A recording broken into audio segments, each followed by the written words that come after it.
आप देखना शुरू कर चुके हैं अपना विंध्य प्रेजेंट्स विंध्य की कचहरी। विंध्य की कचहरी स्पॉन्सर बाय साक्षी शिक्षण संस्थान बढ़ौरा, पावर्ड बाय प्रथम टेस्ट ट्यूब बेबी सीधी, को पावर्ड बाय हम लोग फैमिली शॉप, गांधी चौक सीधी, राधिका आर्ट प्रिंटिंग प्रेस एवं फ्लैक्स मध्यांचल बैंक के सामने सीधी। नमस्कार, अभिनंदन प्रणाम। विंध्य की कचहरी में आप सभी का बहुत बहुत अभिनंदन है और मैं अंशुत गौतम आप सभी का अभिनंदन करता हूं आज के इस भाग पर, जहां एक ऐसे व्यक्तित्व हमारे साथ हैं जो राजनीति के पुरोधा हैं, जिनसे राजनीति सीखने को मिलती है, जो कई युवाओं के और कई राजनीतिज्ञ के प्रेरणा स्रोत हैं। शुरुआत निश्चित ये गांव से हुई, गांव के शिक्षा, सरकारी विद्यालयों में शिक्षा, और वो सफ़र थमा जाके मध्य प्रदेश शासन के मंत्री के रूप में। हमारे बीच में ऐसे ही पूर्व मंत्री, पूर्व विधायक हमारे बीच में हैं कमलेश्वर द्विवेदी जी। मैं अभिनंदन करूंगा आदरणीय कमलेश्वर द्विवेदी। विंध्य की कचहरी में आज निर्णायक की भूमिका पर हमारे साथ वरिष्ठ पत्रकार एपी श्रीवास्तव जी हैं। हम अभिनंदन करते हैं एपी श्रीवास्तव।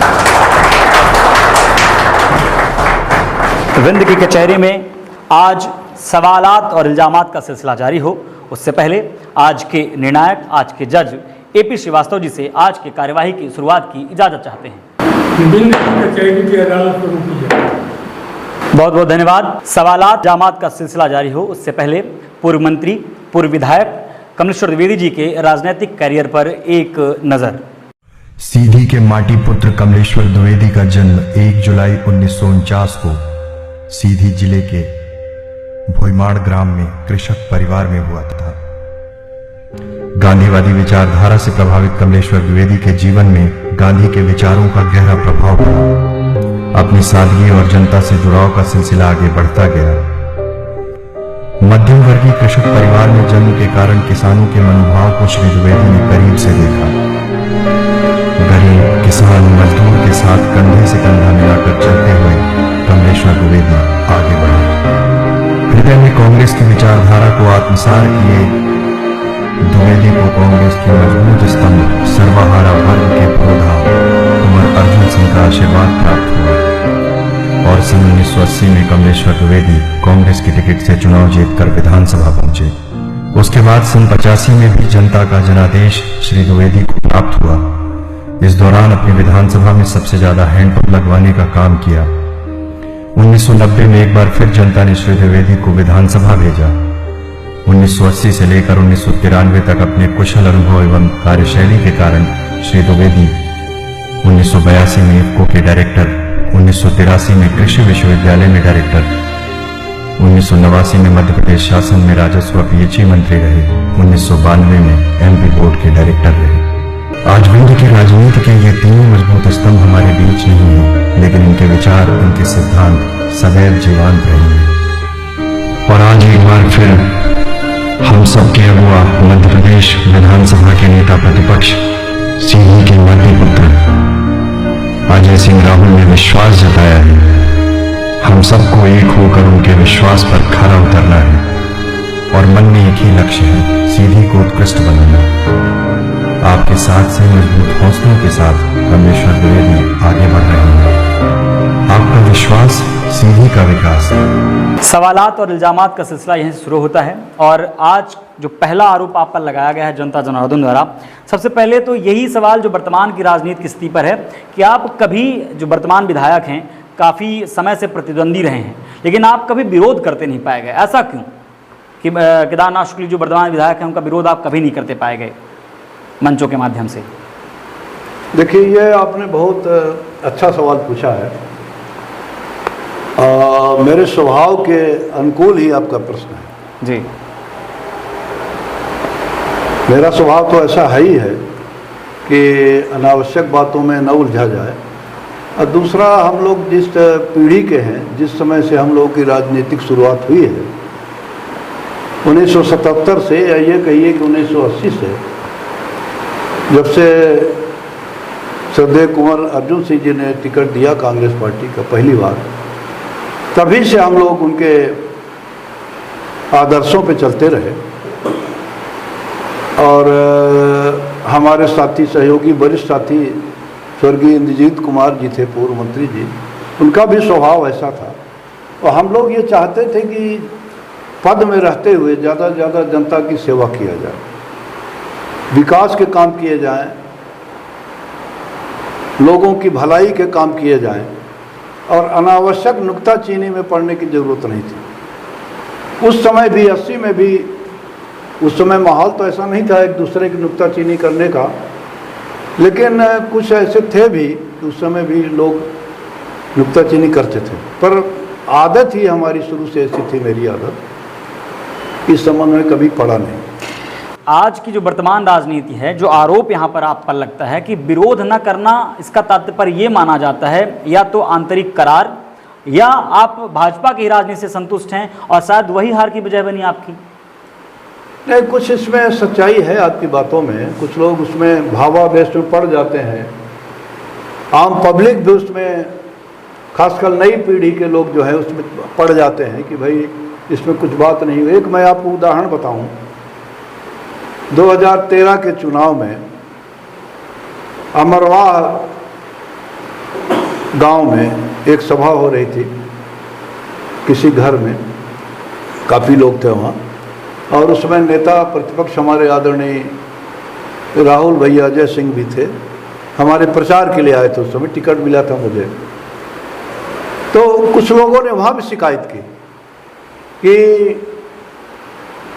ये जो विधायक जी हैं सम्मानीय केदार शुक्ला जी, ये इनके बारे में बड़ा कुछ न कुछ कहते रहते हैं, कुछ आरोप लगाते रहते हैं द्विवेदी जी के बारे में, लेकिन ये कुछ नहीं कहते, तो इनको भी कुछ कहना चाहिए। तो उस समय भी राहुल भैया भी समर्थन किया। उन्होंने कहा कि भाई कुछ जवाब तो देना चाहिए, एकदम बिल्कुल ऐसा नहीं कि आप सुनते जाइए। मैंने भी माना कि ठीक है, लेकिन मेरी आदत ही इस तरह से है कि किसी का अनावश्यक आरोप जिसमें सत्यता हो आरोप में, उसका तो जवाब दिया जाए, लेकिन केवल अफवाह फैलाने की जहाँ बात है, या भावावेश में जो भी किया जाए, या कि जनता को मोबाइल घुमाने के लिए जो बात की जाए, ऐसे आरोपों का जवाब देने का कोई मतलब नहीं। तो फिर यहाँ से ये बताइए कि आपको क्या लगता है कि जो हार का अंतर आया है, लगातार 2 विधानसभा में आप लगभग 2200-2300 के अंतराल से आप 2013 में आप चुनाव हारे थे, 2018 में वो अंतर 19,000 का आया है, तो 2300 से 19,000 का जो अंतर, इसमें आपको क्या लगता है कि फिर कहाँ पे चूक रह गई?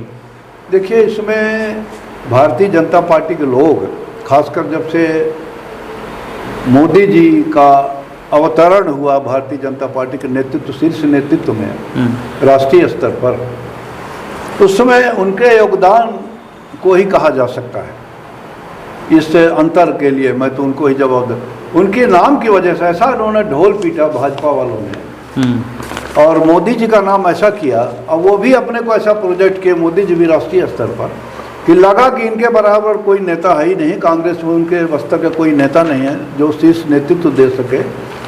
और हमारी पार्टी में, कांग्रेस में उस समय स्वर्गीय राजीव गांधी जी भी स्वर्गीय हो गए थे, वो भी नहीं रहे। श्रीमती सोनिया गांधी जी का नेतृत्व था, उस समय डॉक्टर मनमोहन सिंह जी प्रधानमंत्री थे। ये अलग टाइप के आदमी थे, सैद्धांतिक लोग थे, और उस हिसाब से जैसा ये लोग प्रचार प्रसार करके अफवाह फैला रहे थे भारतीय जनता पार्टी वाले, उसका उस तरह से जवाब वे लोग नहीं दे पाते थे। जवाब देना जरूरी भी नहीं समझते थे, लेकिन जनता, पूरे देश की जनता भावावेश में आके उनके पक्ष में हो गई, और उसका असर यहाँ भी पड़ा।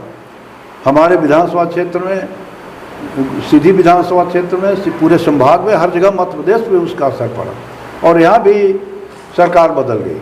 मध्य प्रदेश में तो सरकार आपकी कांग्रेस की आई थी पिछली बार, लेकिन जो अंतर सीधी विधानसभा में था वो थोड़ा सा सोचनीय था, तो उसमें आप किसको कारण मानते हैं फिर? अब उसका एक कारण ये भी था कि कई जगह जो कई नेता खड़े हो गए अलग अलग क्षेत्रों से, तो उस हिसाब से भी असर पड़ा वोट का, उस क्षेत्रीय हिसाब से भी लोग अलग अलग वोट काट लिए अपना, कहीं कुछ उसका भी असर पड़ा। इस क्षेत्र का वोट को बहुत कम मिला, दूसरे जगह वोट मिले हैं, लेकिन अब चूंकि मैंने पहले ही बताया कि भाजपा का मोदी लहर की वजह से दूसरे जगह भी कम वोट मिले और इस एरिया का तो एक तरफा वोट उधर चला गया। अब जो जानकारी पब्लिक से आ रही है उसमें मैं बात करूंगा, जो रिकॉर्ड कह रहे हैं वो कह रहे हैं कि आंतरिक कलह से कि ये हार का जो गैप था वो था आंतरिक कलह। मैं आंतरिक कलह को सीधा सीधा मैं बिना किसी भूमिका के सीधे सीधे बताता हूँ। पिछले इसी कटघरे में आनंद मंगल सिंह जी ने एक बयान दिया है। हमने कहा कि आप कांग्रेस पर थे, फिर आप आम आदमी पार्टी में आए, आपने कमलेश्वर द्विवेदी जी का विरोध भी किया था, तो उन्होंने इस बात को इस कटघरे में एक्सेप्ट भी किया कि हाँ हमने टिकट मिलने के बाद उनका विरोध भी किया था। तो ये आंतरिक कलह जो बार बार हर पंचवर्षीय में आ रहा है, कई दावेदार कई लोग उस आंतरिक कलह को फिर कैसे दूर कर पाएंगे ये कांग्रेस? देखिए ये लोग अब चूंकि स्वयं स्वीकार कर रहे हैं कुछ लोग, तो मैं उसमें कुछ नुक्ताचीनी नहीं करना चाहता, लेकिन आंतरिक कलह हो भी सकता है। जिसके मन में कुछ बात रहती है तो वो स्वाभाविक है, लेकिन मेरे हिसाब से तो मैं ऐसा कुछ किसी के ऊपर आरोप नहीं लगाना चाहता। वो आरोप लगाना भी नहीं चाहिए। जो बातें हो गई, अब किसके मन में क्या था वो अपने हिसाब से कहेंगे ही, करेंगे ही, तो किया उन्होंने। यहाँ से बात एक और जुड़ के आती है, जो रिकॉर्ड कहते हैं, जो न्यूज़पेपर कहते हैं, और कई बार आपके बयान आए हैं। हर बार लगभग 2 पंचवर्षीय से आपके बयान आते हैं कि हम चुनाव नहीं लड़ेंगे। आप जब मीडिया आपके पास जाती है तो आपका बयान होता है कि हम चुनाव नहीं लड़ेंगे, फिर अचानक से आप फील्ड पर आते हैं। इसके पीछे का राज पब्लिक भी जानना चाहती है और ये दर्शक भी जानना चाहते हैं। सही आपने प्रश्न पूछा। इसके पहले भी 2018 वाले चुनाव में मैंने मना किया था, और 2000 इस वाले जो आगामी चुनाव है 2023 में आने वाला है, उसमें भी आपने स्पष्ट मैंने जिला कांग्रेस कमेटी के बैठक में ही मैंने भाषण दे दिया था कि नए लोगों को मौका दिया जाए। जो नई पीढ़ी है उसमें ऊर्जा भी है, सक्षम भी लोग हैं, सब है, उस हिसाब से उनको मौका दिया जाए। इसमें यदि मुझे टिकट नहीं, मैंने ये भी कहा था कि मुझे यदि टिकट नहीं दिया जाता है उसमें मैं भी अपने को शामिल करता हूँ तो कोई बुरा नहीं है, मैं उसको बुरा नहीं मानूंगा। हम लोग मार्गदर्शक मंडल में हो सकते हैं। और मैंने ये भी कहा था कि भाई उस समय पंचायत के चुनाव नहीं हुए थे, भाषण में यहाँ जिला कांग्रेस कमेटी में, कि चाहे वो पंच का, सरपंच का, जनपद, जिला पंचायत, विधायक, सांसद, सभी में यदि नए लोगों को मौका दिया जाता है, नई पीढ़ी को, तो उसमें कोई दिक्कत नहीं है। और सभी जो सियाने लोग हैं उनको मानना चाहिए। पर ये तो मेरी बात हुई, मेरी धारणा हुई। उस हिसाब से मैंने कहा था कि यदि नेता लोग जो हमारे वरिष्ठ लोग हैं यदि मुझे टिकट नहीं देते हैं तो मैं उसका बुरा नहीं मानूंगा। अब इसको सब लोग कुछ अलग अलग तरह से कहते हैं, तो आज मैं अपने बात पर कायम हूँ। पेपर कटिंग्स में ये पूरी बात आई थी, स्क्रीनिंग पर होगी, कि पूर्व मंत्री कमलेश्वर द्विवेदी ने चुनाव लड़ने से किया इनकार, कहा अब हम नहीं लड़ेंगे चुनाव। हाँ ठीक, बिल्कुल सही बात है। तो उस पर उसके बाद फिर आप पिछले बार प्रत्याशी भी थे, तो आप अपनी दावेदारी भी पेश करते हैं और चुनाव के प्रत्याशी के रूप में भी होते हैं, तो ये जो संशय है पब्लिक और नेताओं के बीच में है। पिछले बार देखिए, मुझे इसलिए टिकट मिला कि मैं बहुत कम वोट से हारा था। मुझे उस समय 13 में जो वो मिला, टिकट मिला, उसके बाद जो चुनाव हुए उसमें बहुत कम वोट से हारा, लगभग 2300 के वोट, कुछ वोटों से। तो उस आधार पर एक क्राइटेरिया बनी दिल्ली में, मध्य प्रदेश में जितने ऐसे लोग हैं जो 2500-3000 से नीचे हारे हैं, उनको सबको टिकट दिया है। तो क्राइटेरिया में मिल गया मुझे टिकट। तब उसमें जब ऊपर के राष्ट्रीय स्तर के नेताओं ने कहा तो उसमें चढ़ना पड़ेगा मुझे। अब इस बार ज़्यादा वोटों से हारा मैं। जी। तो इस बार अब इसमें इसीलिए तो मैंने मना किया कि भाई इस बार ज़्यादा वोटों से हार गया हूँ, तो ज़्यादा जैसा भी होगा उसके हिसाब से करेंगे। बिल्कुल ठीक है। अगर यहीं से एक सवाल और बनता है कि अगर आपको चुनाव में उतारा जाता है, ये पार्टी का निर्णय है, लेकिन एक वरिष्ठ नेता के रूप में, चूँकि आप पूर्व मंत्री भी हैं, राजनीतिक करियर एक लंबा राजनीतिक करियर है। आपने जनपद अध्यक्ष से अपनी शुरुआत की थी, जनपद अध्यक्ष बने, कुसमी में जनपद अध्यक्ष थे आप। इसके बाद चूंकि आपका विधानसभा आपका नहीं है ये, फिर भी लोगों ने प्यार दिया, आप निर्दलीय चुनाव भी लड़े, बीच में वहाँ वकालत करता था सीधी में, बीच में आपका टिकट भी कटा कांग्रेस से, भंवर साहब जी को मिला, आप निर्दलीय चुनाव के बाद फिर से कांग्रेस में आए, वापसी की आपने, और 3 बार विधायक रहे गोपद बनास में, 6 माह के मंत्री भी थे आप। इसके बाद 10 माह के आप मंत्री थे, लेकिन इसके बाद जो फुटबैक पर गए हैं वो फिर कमबैक नहीं हुआ है। तो उसके बाद चूंकि लोगों का विश्वास आप पर है, कांग्रेस का विश्वास आप पर है, लेकिन अगर आप ये कह रहे हैं कि हम चुनाव नहीं लड़ेंगे, तो आपसे एज अ वरिष्ठ नेता, मंत्री, विधायक, आपसे सलाह ली जाएगी तो आप किसको रिकमेंड करेंगे? क्योंकि आपके दावेदार बहुत सारे हैं सीधी में, ठीक बात है, ठीक सीधी बात नहीं, हर विधानसभा में लगभग कई दावेदार हैं। तो आपसे अगर सलाह दी जाती है कि रिप्लेस आपको किया जाए, तो फिर क्योंकि अलग अलग नीतियां हैं, भाजपा भी, कांग्रेस भी, फिर इन तमाम में जातिगत समीकरण है, ऐसे में सीधी विधानसभा के लिए प्रत्याशी के रूप में आप किसे फिर देखते हैं अगर आपको रिप्लेस किया जाता है तो? नहीं, देखिए, इसमें मैं जाति हिसाब से तो नहीं कुछ कह पाऊँगा। इसमें सभी जात के लोगों का हक है। इसमें केवल किसी एक जात के लिए ऐसा कहना उचित नहीं है कि किसी एक क्षेत्र में फला जाति का आदमी ही चुनाव लड़ सकता, दूसरे का नहीं है। अब ये तो स्थानीय नेता तय करते हैं, ऊपर के नेता उसके आधार पर, स्थानीयता के आधार पर ऊपर के नेता भी निर्णय लेते हैं। तो जाति के आधार पर तो मुझे कुछ कहना नहीं है कि किसको मिलना चाहिए, किसको, किस जाति के लोगों को मिलना चाहिए, किसको नहीं मिलना चाहिए, ये बात अलग है। लेकिन जहाँ तक चुनाव ना लड़ने की बात है, तो अभी मैं कायम हूँ। अब यह है कि भाई वरिष्ठ नेता, ऊपर के नेता लोग कहेंगे तो लड़ना पड़ेगा। आपने कहा कि स्थानीय यहाँ के नेता तय करते हैं। अब स्थानीय नेता से आपने जो शब्द इस्तेमाल किया, उससे एक सवाल मेरा जो बन के आ रहा है कि CWC अभी वर्तमान में स्क्रीनिंग कमेटी में, कांग्रेस स्क्रीनिंग कमेटी में आपके स्थानीय नेता जो तमाम कांग्रेसी समर्थकों के जिम्मेदारी भी इनके कंधों पर है और मार्गदर्शक भी हैं, आप तमाम लोगों के साथी भी रहे हैं, उनका नाम इस बार CWC में नहीं लाया गया है।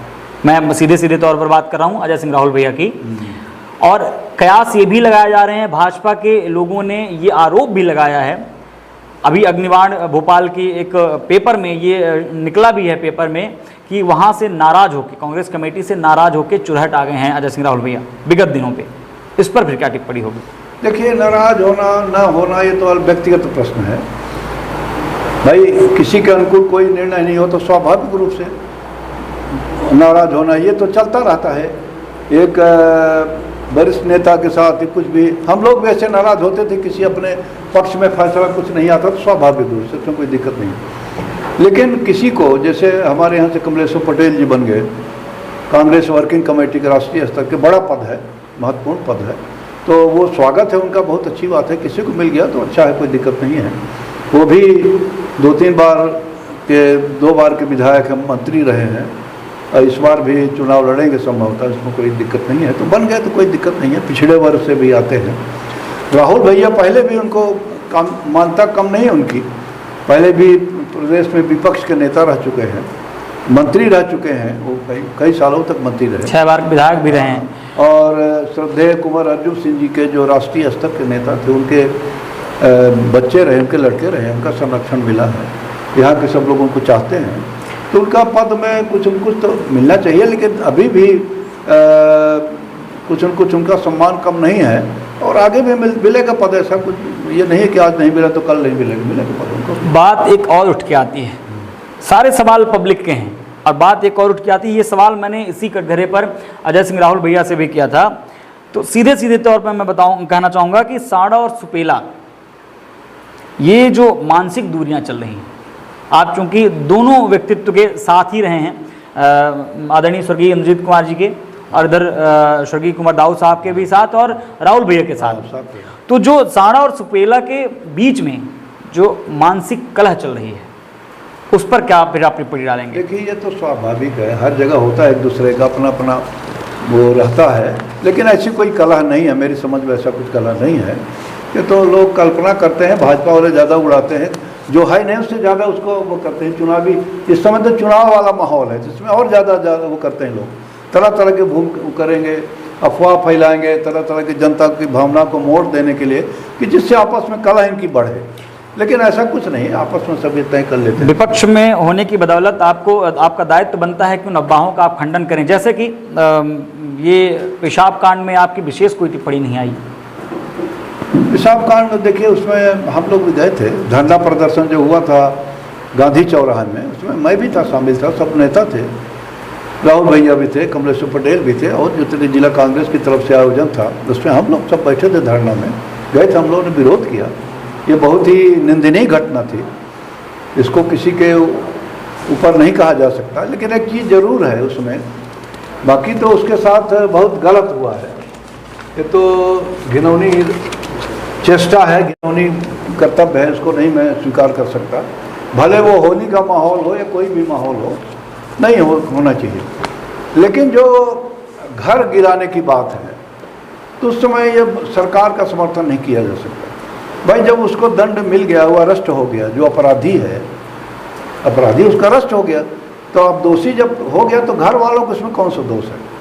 इसलिए वो गलत है, उसको मैं समर्थन नहीं करता। बाकी जो अपराध हुआ वो तो ठीक है। तो संशय तो यहाँ से भी बनता है, दो चीज़ें जो हम लोग भी विरोध किए वहाँ, धरना प्रदर्शन, उसी विरोध पर हम आ रहे हैं। पहला विरोध जब आपके उसमें आपने भाषण दिया था, उसमें आपने भाजपा के विरोध में बातें नहीं की, वहीं से तो सवाल आया था कि आप भाजपा का विरोध नहीं करते। दूसरा सवाल यहीं से है कि राहुल भैया की, जब आप राहुल भैया भाषण दे रहे थे उस वक्त उन्होंने खुद घर गिराने के लिए 2-3 बार टिप्पणियाँ की कि अभी सिर्फ बाउंड्री गिराई गई है, अभी सिर्फ पोर्च गिराया गया है। तो ये समर्थन था या विपक्ष की भूमिका थी? नहीं, अब उस समय तो ज़्यादा मैं उस पर नहीं कहना कुछ चाहता। हो सकता है कि कुछ भावावेश में उसमें उस घटना के भावावेश में आके कुछ कह दिया उन्होंने, लेकिन ऐसा कुछ नहीं था। तो मैं मेन घटना वही तो, भाजपा क्या, मैं भाजपा के खिलाफ बोला भी, भाषण में दिया जाता उसमें, भाषण मोदी के खिलाफ भाषण दिया और भी यहाँ स्थानीय लोगों के खिलाफ भाषण दिया। और मैंने एक जो आपके पत्रकार हैं कनिष्ठ तिवारी, उसी भाषण में, उसी सभा में मैंने कहा था कनिष्ठ तिवारी को नंगा करके पुलिस ले गई वहाँ कोतवाली में, उसको मारपीट उसके साथ हुआ है, उसकी मैंने निंदा की थी उसी भाषण में, उस भाषण में कि ये कैसा प्रजातंत्र है, कैसी सरकार है। और आप कह रहे हैं कि मैंने निंदा नहीं की, ऐसा नहीं है, किसी ने गलतफहमी से बता दिया होगा, ऐसा कुछ। चलिए, ये तो वर्तमान राजनीति पर हो गई। अब हम चूंकि नए युवा भी देखते हैं, आपके युग के भी, क्योंकि आप में और नए युवा में कई दशक का अंतर है निश्चित ही। तो मैं एक सवाल ज़रूर तमाम दर्शकों की ओर से पूछना चाहूँगा कि वर्तमान राजनीति या वर्तमान कांग्रेस के हैं और आपके ज़माने की कांग्रेस, जहाँ से आपने शुरुआत की थी, जहाँ से आपको प्रेरणा मिली थी कांग्रेस में आने की, उसमें क्या अंतर है? बहुत अंतर है। देखिए, आज के उस ज़माने में बहुत अंतर है। उस ज़माने में हम लोग जाते थे जब प्रचार प्रसार में, उस समय स्वच्छ राजनीति थी। ऐसा नहीं कह रहा हूँ कि आज स्वच्छ नहीं है, आज भी है स्वच्छ, लेकिन आजकल ज़्यादा लोग भावावेश में पड़ जाते हैं। आजकल प्रचार प्रसार का युग है, उस समय प्रचार प्रसार का युग ऐसा नहीं था। आजकल जो प्रचार प्रसार, जो मीडिया है, बहुत मीडिया इतनी, यहाँ भी सोशल मीडिया हो, चाहे प्रिंट मीडिया हो, चाहे इलेक्ट्रॉनिक मीडिया हो, इसका बहुत असर पड़ता है। और ख़ासकर नई पीढ़ी में, नई पीढ़ी के बहुत लोग आगे आ गए हैं, इसमें ज़्यादा इसका असर पड़ता है। तो उस समय ये सब बातें नहीं थी। उस समय गांव में एक दो जो प्रमुख लोग होते थे, जो बात कह देते थे, जिस पार्टी के लिए कह देते उसको सब लोग मानते थे। और आजकल ये नहीं है। आजकल तो एक घर में 4 लोग हैं, 6 लोग हैं, तो कोई 2 लोग इधर जा रहे हैं, 2 लोग दूसरे पार्टी सपोर्ट कर रहे हैं, ये बात हो गई है। तो इसको मैं बुरा नहीं कहता, ये जागरूकता की बात भी हो सकती है और अच्छा भी है, कोई बुरा नहीं है, लेकिन बहुत अंतर है। पहले का जो वो है, पहले के जो व्यक्ति हैं, वो जो बात कह देते थे उसका पालन करते थे। उस समय देखिए, आज के राजनीति में सबसे बड़ा अंतर जो आ गया है, पैसे की राजनीति हो गई हर जगह। उस समय पैसे की राजनीति नहीं थी, आदर्श था, आदर्श वाली बात थी, एक ललक थी मन में। स्वतंत्र हुआ था देश, उसके कुछ ही सालों बाद ये घटना हुई है। हम लोग जब थे उस समय, तो उस समय उस पीढ़ी के लोग भी थे जो उससे प्रेरणा लेते थे, स्वतंत्रता आंदोलन से भी प्रेरणा लेते थे उनसे। और कांग्रेस पार्टी भी उसी तरह की थी। उस समय भाजपा वगैरह तो बहुत कम, उसका एक समय तो ये था कि पार्लियामेंट में 2 सदस्य जीते थे भाजपा में। उस समय भी आदर्श थे, बहुत भाजपा के नेता भी, स्वर्गीय अटल बिहारी वाजपेयी जी भी थे जैसे आदर्श नेता, हम लोग भी उनका सम्मान करते थे। हमारे बड़े नेता स्वर्गीय इंदिरा जी भी उनका बड़ा सम्मान करते थे, राजीव जी बड़ा सम्मान करते थे, ऐसे नेता उसमें भी थे। लेकिन आजकल केवल अफवाह फैलाने वाले नेता हो गए हर जगह, हर पार्टी में, मैं कहता हूँ। तो आज की आधुनिकता भरी राजनीति में जो सोशल मीडिया पर है, और आपके अनुभव, जब आप कांग्रेस के पक्ष में कैंपेन करेंगे, प्रचार करेंगे, टिकट एक अलग मुद्दा है, आपने जैसा कहा कि शीर्ष नेतृत्व का है, किसे मिलता है, युवाओं पर दांव खेला जाता है, या फिर से वही राजनीति वो शीर्ष नेतृत्व का है। लेकिन हम ये तो कयास लगा सकते हैं कि आप कांग्रेस के पक्ष में कैंपेन करेंगे, प्रचार करेंगे। तो जब आप कांग्रेस के पक्ष में प्रचार करेंगे, तो आज की आधुनिकता में अपने आप को कैसे सिद्ध कर पाएंगे? फिर नहीं जाएंगे, कहेंगे, समझाएंगे कि भाई आप लोग अब कई करीब लगभग 2-3 पंचवर्षीय हो गया भारतीय जनता पार्टी के शासन हुए। दिल्ली में 2 पंचवर्षीय और यहाँ तो 3 पंचवर्षीय हो गए लगभग। बिना विरोध के भारतीय जनता पार्टी का विरोध भी कहते हैं नहीं करते हैं, स्वच्छ राजनीति भारतीय की। जनता पार्टी का विरोध करते हैं, बोलते हैं, लेकिन व्यक्तिगत विरोध नहीं करते, किसी व्यक्ति विशेष का नहीं। बाकी पार्टी का आलोचना करते हैं, पार्टी का। आपको क्या लगता है कि इन 15 सालों में जब से आप विधानसभा से दूर हुए हैं, तो वो अंतराल जो विकास की गति होनी चाहिए उसमें क्या अंतर है? देखिए, विकास कुछ हुए हैं, लेकिन जिस हिसाब से हुए हैं उस हिसाब से नहीं हो, जिस हिसाब से होना चाहिए उस हिसाब से नहीं हुआ है। जैसे भ्रष्टाचार का जो विकास पहले था हम लोगों के समय में, उससे कई गुना इस समय भ्रष्टाचार का विकास हो गया। इस तरह से इतना विकास थोड़ी होना चाहिए भ्रष्टाचार। हम लोग के समय इतना नहीं था भ्रष्टाचार। कलेक्टर जो बैठता था कलेक्ट्रेट में, लगता था कि कलेक्ट्रेट है। कलेक्टर का जो पदवी है, पद है, उसका सब लोग उसके मातहत वाले बात मानते थे, चाहे डिप्टी कलेक्टर हो, चाहे बाबू हो, चाहे दूसरे भी, या कानून को पटवारी। आज किसी कोई बात मानने को तैयार नहीं। इतना भ्रष्टाचार का जो है तो कैसे आ गया, इसका हम लोग विरोध करेंगे। नई पीढ़ी जो है, बेरोजगारी तो उस समय भी थी, ऐसा नहीं हम लोग के समय में, लेकिन उस समय बहुत रोजगार दिए गए।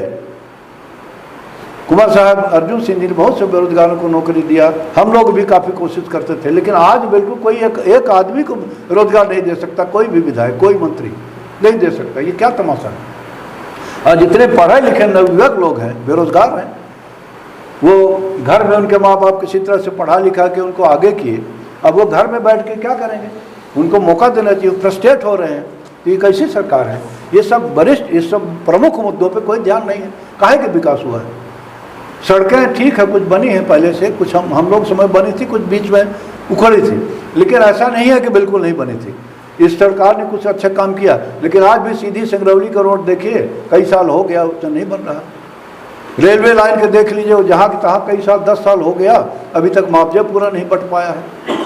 उसमें कुछ लोगों को नौकरी देने का वादा किया गया था रेलवे मुआवजा के साथ, वो भी नहीं, और अब कह रहे हैं कि नौकरी नहीं देंगे। मुआवजा भी उसमें अनाप शनाप लोग मुआवजा ले लिए, उसमें कहीं कुछ दूसरे नाम लिखवा लिए जिनको नहीं मुआवजा लेना चाहिए, जिनकी पात्रता नहीं, वो भी मुआवजा पा गए उसमें। ये सब कैसा विकास है? मैं तो इसको नहीं समझता कि ऐसा विकास हो। ये बिल्कुल। अब एक और आपकी पार्टी से जो लोगों का भी सवाल है, मनसा है, बार बार, हालांकि गुटबाजी हर राजनीति में होती है, लेकिन कांग्रेस की गुटबाजी में जो बड़े 2 नेता हैं वर्तमान में, चुरहट विधायक, पूर्व विधायक अजय सिंह राहुल भैया और सियावल विधायक कमलेश्वर पटेल जी, 2 गुट चलते हैं सीधी में। इसका आप कितना समर्थन करते हैं और किस गुट से ताल्लुकात रखते देखिए, हैं? गुटबाजी हर जगह चलती है, कौन कोई नई बात नहीं है। दिल्ली में भी चलती है, मध्य प्रदेश में चलती है, यहाँ भी चलती है। गुटबाजी की वजह से तो कमलनाथ जी और सिंधिया जी अलग अलग हो गए। आज वो चले गए भाजपा में, कांग्रेस छोड़ के सरकार गिरा के। तो गुटबाजी तो हर समय होती, कोई दिक्कत नहीं है, लेकिन गुटबाजी इतना होना चाहिए जिससे पार्टी का नुकसान न हो। तो ऐसा कुछ नहीं है कि जिससे पार्टी, ये लोग ऐसा नहीं कर रहे हैं कि पार्टी को नुकसान हो। अपना विचार ठीक है, अपने समर्थकों के साथ अलग से रहना, अलग उनका मदद करना, वो करना, पर एक दूसरे की ज़्यादा नुक्ताचीनी एक सीमा से न करना, यही सब है। ये लोग बड़े सीनियर नेता हैं और सब समझते हैं कि कितना गुटबाजी करना चाहिए, कितना नहीं करना चाहिए, किसकी कितनी आलोचना करनी चाहिए, किसके नुक्ताचीनी करना चाहिए, सब समझते हैं। राहुल भैया के आप साथी रहे हैं, आपको नहीं लगता है कि ये शायद आंतरिक कलह की वजह से ही पिछले चुनाव में जो अंतर आया है या जीत हार में तब्दील हुआ है, आंतरिक गुटबाजी, आंतरिक कलह? नहीं, देखिए, मुझे ऐसा नहीं लगता। मुझे तो देखिए, इसका केवल जो भाजपा वाले ढोल पीटे हैं और चारों तरफ अफवाह फैलाए हैं, और मोदी फैक्टर जो है, मोदी का जो अफवाह चारों तरफ से फैला है, और सबसे बड़े अफवाहबाज हमारे मुख्यमंत्री जी हैं शिवराज सिंह जी, रोज़ कुछ न कुछ घोषणा अफवाह फैलाते रहते हैं। इन सब का असर पड़ा, थोड़ा बहुत हो सकता है, लेकिन ऐसा कुछ ज़्यादा नहीं होता। पब्लिक द्वारा लगाए गए सवालात, इल्ज़ामात का सिलसिला यहीं से थमता है। अब हमारा जो दूसरा पड़ाव है वह है जनता जनार्दन, जहां आपके चहेते, आपके प्रशंसक भी और आपके पार्टी से ताल्लुकात रखने वाले व्यक्तित्व भी यहाँ से हैं, जो उनके मन में कुछ सवाल हैं, जिज्ञासाएँ हैं। मैं चाहूँगा कि हमारे जज साहब अनुमति दें और मैं लोगों को आमंत्रित करूं आज के सवालात के लिए। माननीय द्विवेदी जी, आप दशकों पुराने कांग्रेसी हैं और काफ़ी पदों पर रहे, मंत्री रहे, विधायक रहे, तो निश्चित रूप से ऐसा माना जाता है कि कांग्रेस में आंतरिक आपको जानकारी है और एक व्यापक पकड़ है आपकी संगठन में। तो मेरा जो प्रश्न है आपसे वो ये है कि भारतीय जनता पार्टी निश्चित रूप से राजनीति में जाति सच्चाई है राजनीति की, तो भारतीय जनता पार्टी सीधे जिले के चारों विधानसभाओं में ब्राह्मण प्रत्याशियों को उतार रही है। जैसे चुरहट में आपके सरदेंदु तिवारी जी हो गए, सीधे में पंडित केदार शुक्ला जी हो गए, और सिहावल में भी चल रहा है ब्राह्मणों का, एक सीट आरक्षित है। तो कांग्रेस पार्टी क्या तैयारी कर रही है ब्राह्मणों को लेकर? देखिए, इसमें चाहे भाजपा हो, चाहे कांग्रेस हो, चाहे दूसरे दल भी हो, जाति समीकरण का हल सबको करना पड़ता है। जी जी, सबको तालमेल बैठाना पड़ता है। जी जी, क्योंकि समाज में हर वर्ग के लोग हैं, सबका प्रतिनिधित्व देने का उपाय किया जाता है, जैसे भाजपा करती, कांग्रेस भी करती है। अब मैं इसमें ऐसा कुछ अपनी तरफ से नहीं कहना चाहता है, तो यहाँ के वरिष्ठ नेता और ऊपर के नेताओं का काम है कि किसको कहाँ दें, किस हिसाब से समीकरण बैठाएं। नहीं तो हम आपको वरिष्ठ मानकर ही प्रश्न पूछ रहे हैं। नहीं, हम उस वरिष्ठ में नहीं हैं जी, उस वरिष्ठ में नहीं है जो कि टिकट देने की हैसियत हमारी है। हम तो खुद अपनी टिकट लेने की हैसियत में नहीं, तब दूसरे को क्या कहें, क्या वरिष्ठ कहें। वरिष्ठ उन लोगों को मैं कहता हूँ कि जो टिकट देने की स्थिति में है, जो दिलाने की स्थिति में है, ऊपर के नेताओं का जिनका प्रभाव डाल सकते हैं, जो प्रदेश और राष्ट्रीय स्तर पर, ऐसे नेताओं के बारे में कह रहा हूँ कि उनका काम है कि कैसे क्या देखें। और स्वाभाविक रूप से जाति समीकरण का संतुलन बनाना जरूरी है। जी जी, सभी दल का, कांग्रेस में भी जाति समीकरण का संतुलन बनाना जरूरी है। अब मैं ऐसा नहीं कर सकता कि किसको कहाँ देना चाहिए, किस क्षेत्र में किसको देना चाहिए। आपकी व्यक्तिगत उचित नहीं है। आपकी व्यक्तिगत राय तो ये हो सकती है ना कि ब्राह्मणों का विरोध कांग्रेस पार्टी मोल लेने की स्थिति में नहीं है, तो ब्राह्मण को समायोजित करना चाहिए या करना पड़ेगा कांग्रेस को? नहीं, ऐसा कोई आपका राय, ऐसा कोई मैसेज शीर्ष नेतृत्व को? स्वाभाविक रूप से एक जगह देना चाहिए, प्रतिनिधित्व करना चाहिए। अब वो कैसे करते हैं, क्या करते हैं, कहाँ करते हैं, अब ये तो मैं इसमें नहीं कर सकता, मेरा तो कहना भी उचित नहीं है मेरा। और एक प्रश्न और है जो व्यक्तिगत सा है कि माननीय दाऊ साहब की पुण्यतिथि में हम लोग गए हुए थे राव सागर तालाब में, आयोजन था, श्रद्धांजलि अर्पित किए। मैं भी था, आप भी थे। तो उसमें सरदार अजीत सिंह बोले, कार्यक्रम के बाद भजन का आयोजन था, उसके बाद बोले, एक घटना का उन्होंने जिक्र किया, कभी सीधी कांग्रेस भवन में कोई सभा रही होगी, उसमें आनंद सिंह संचालन कर रहे थे, आनंद सिंह दादा। तो उन्होंने माननीय दाऊ साहब से ये पूछा कि कांग्रेस का कार्यकर्ता कांग्रेस से दूरी बना रहा है, तो इस बात पर दाऊ साहब प्रकाश डालें। तो दाऊ साहब खड़े हुए, उन्होंने एक लाइन बोला कि अगर यह हाल रही तो एक दिन मतदाता कांग्रेस से दूरी बना ली। तो वो हाल क्या है, उस हाल को सुधारने में कांग्रेस क्यों पीछे जा रही है? नहीं, उन्होंने ठीक कहा था। उन्होंने यही बात नहीं कहा था कि सीधी में भी कहा था, ये रीवा में भी कहा था उन्होंने। जी, स्वर्गीय श्रीनिवास तिवारी जी थे, जी जी, और अर्जुन सिंह जी थे, और वहाँ एक कार्यक्रम था जी, हम लोग सब गए थे, अच्छी भीड़ थी TRS कॉलेज के ग्राउंड में।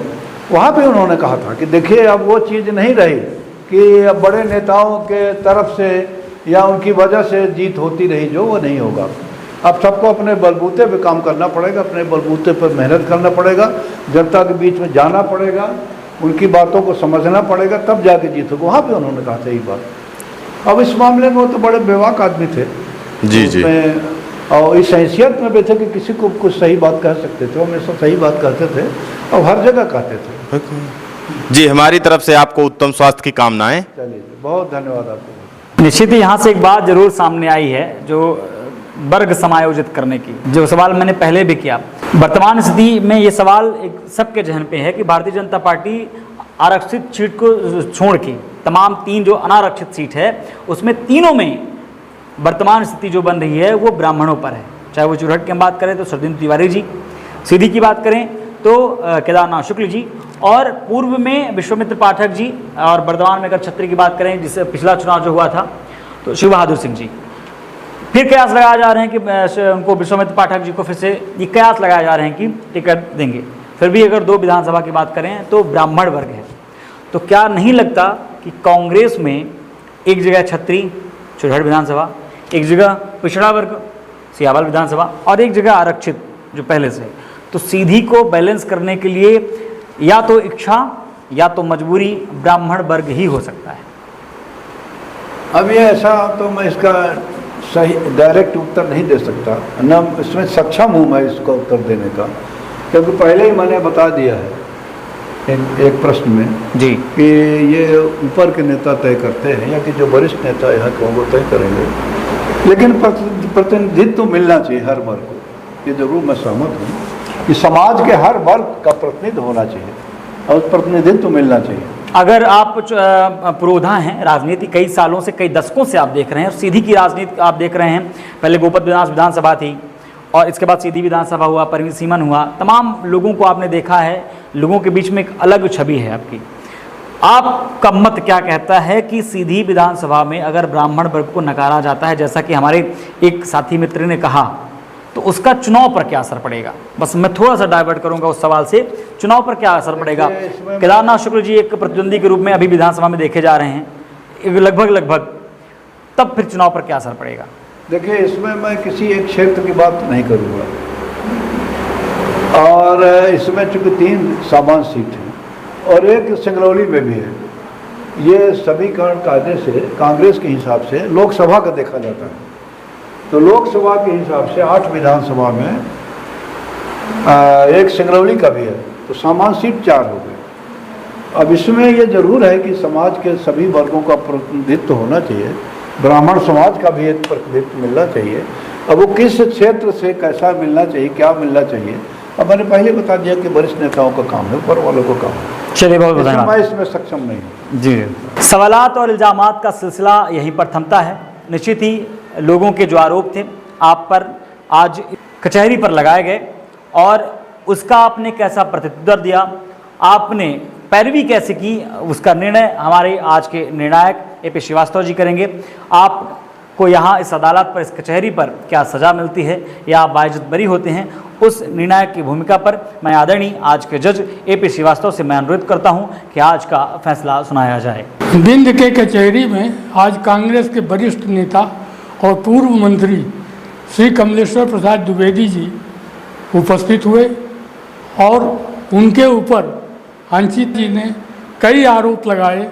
उनको कटघरे में खड़ा करने की बहुत कोशिश की, कई घुमा फिरा के प्रश्न उन्होंने पूछे, लेकिन वो ये अदालत ये मानती है कि मिश्रा जी द्विवेदी जी को, ये अदालत द्विवेदी जी को बेइज्जत नहीं करती। बहुत बहुत धन्यवाद माननीय जज साहब। और यहीं से आज के बिंद की कचहरी के सवालात और इल्जामात का सिलसिला थमता है। तमाम आरोपों से मुक्त हुए पूर्व मंत्री, पूर्व विधायक कमलेश्वर द्विवेदी जी। मैं फिर किसी के व्यक्तित्व के साथ, नए सवालों के साथ, सामाजिक मुद्दों के साथ, व्यक्तित्व के साथ आप तमाम लोगों से मुखातिब होऊंगा। तब तक के लिए नमस्कार, बहुत बहुत धन्यवाद, आप सभी को प्रणाम।